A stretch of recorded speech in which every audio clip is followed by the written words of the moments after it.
الحمد لله رب العالمين، والصلاة والسلام على أشرف المرسلين سيدنا وسيد الخلق أجمعين محمد عليه أفضل الصلاة وأتم التسليم. رسالة إلى حجاج بيت الله الحرام هذا العام. الرسالة بعنوان مسؤولية كبيرة بعد الحج.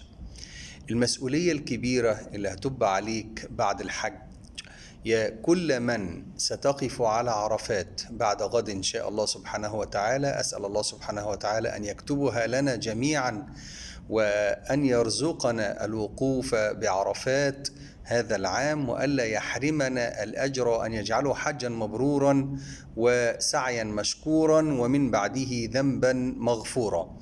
المسؤولية اللي هتبقى على كاهلنا جميعا إنك أنت هترجع في هذا اليوم كيوم ولدتك أمك.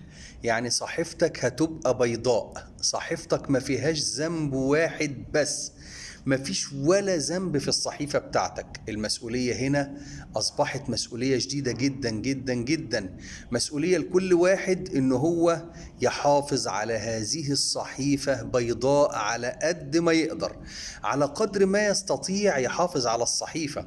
فالمدخن بتمنى من ربنا سبحانه وتعالى إنه ما يرجعش يدخن تاني. اللي كان له علاقات محرمة في حياته نتمنى من الله سبحانه وتعالى إن الصحيفة تفضل بيضاء في هذه الجزئية، وما يرجعش تاني لأي علاقة، ولا يجدد علاقة قديمة، ولا يعمل علاقة جديدة. اللي كان بيأكل مالا حراما خلاص بقى كفاية كده. سبحان الله العظيم، أنا صحيفتي بقت بيضاء. أنت لما بتغسل سنانك بالفرشة والمعجون ويجيبولك أي حاجة تاكلها، حتى لو كانت الحاجة ديت جميلة، بتقول لهم ايه؟ بتقول لهم لا خلاص انا مش هقدر اكل تاني. ليه؟ انا لسه غاسل سناني. سبحان الله العظيم. فربنا سبحانه وتعالى من عليك بهذه المنة العظيمة، بهذا العطاء الكبير الذي لم يحظى به غيرك. في مليار مسلم وزيادة سبحان الله العظيم في العالم كله، ولكن ربنا سبحانه وتعالى من على 2 مليون، على 3 مليون منهم، على 4 مليون، على اللي هيحج هذا العام ربنا من عليهم بالحج. فسبحان الله العظيم، المسؤولية أصبحت كبيرة. مسؤولية النظر، مسؤولية الكلام، مسؤولية السمع، مسؤولية الإيد، مسؤولية المكاسب، مسؤولية العلاقات.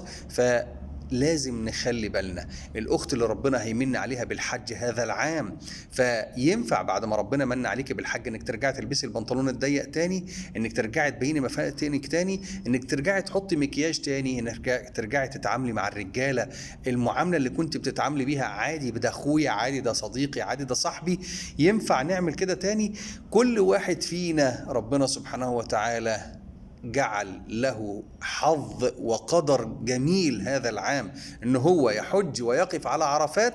بعد ما ينزل من على عرفات اصبحت المسؤولية عليه كبيرة جدا جدا جدا، فلازم نكون قد المسؤولية حتى نلقى الله سبحانه وتعالى. فأسأل الله العظيم رب العرش الكريم أن يقبل منا ومنكم الحج هذا العام، اللهم آمين، وأن يثبتنا على الطاعة، وأن يثبتنا على الإيمان، الثبات حتى الممات، الثبات حتى الممات.